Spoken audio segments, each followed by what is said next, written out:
Hi, Gary here.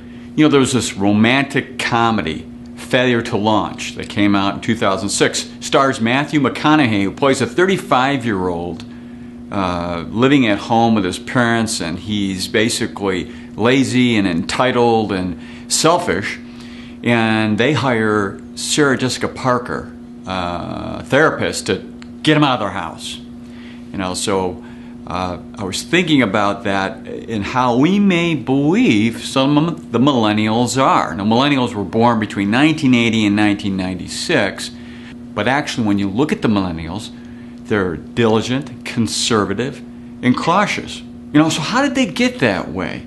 Well, if you look at when they came to age around the tech boom-bust cycle and then the Great Recession, and they watched their parents lose their jobs and lose their home, and they saw what Wall Street and the banking system did to our economy during the Great Recession, they are very much like our great-grandparents or those who grew up during the Depression.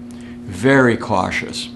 Now, so why does that make a difference? Well, there's a UBS study, UBS Wealth Management study that was done recently. It shows that 52% of their investable assets are in cash, whereas the rest of us combined, that's only 23% in cash. Now remember, cash is for spending. It's for saving for major expenditures or for emergency purposes.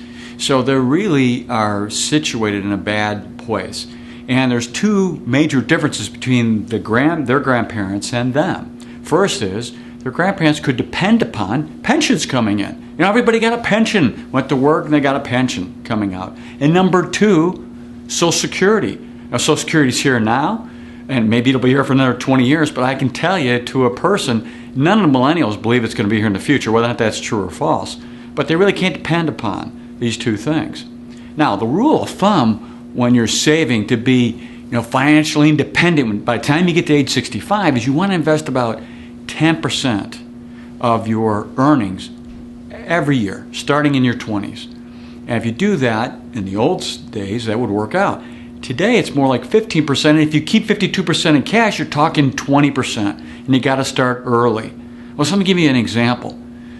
Cash growing at 3%, which is a heck of a lot better than it is today, but let's just assume that $100 invested at age 25, at age 65, you got a little over $300. Take that same $100 invested in the stock market. I'm going to use 7%. Long-term average is 10, but I'm going to back it down to 7%. That grows to $1,500. That's a huge difference. There's a major issue here for millennials when it comes to this, and there's really two things they should consider.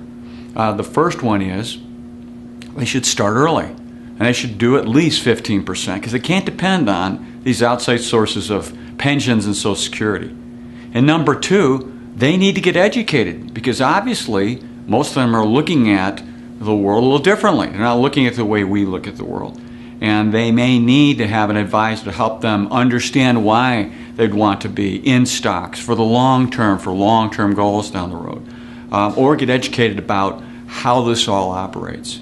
And so it's very important to do that. Now, we have a technology open house coming on October 9th from 5 to 9 p.m. We're going to have these 20-minute sessions. In fact, there's invites to go out, tell you all about that. That will have 6, 7 major areas. Stuff that you told us was very important to you. It's going to be a great night. So please plan on attending. And we look forward to seeing you then. So until next time, enjoy.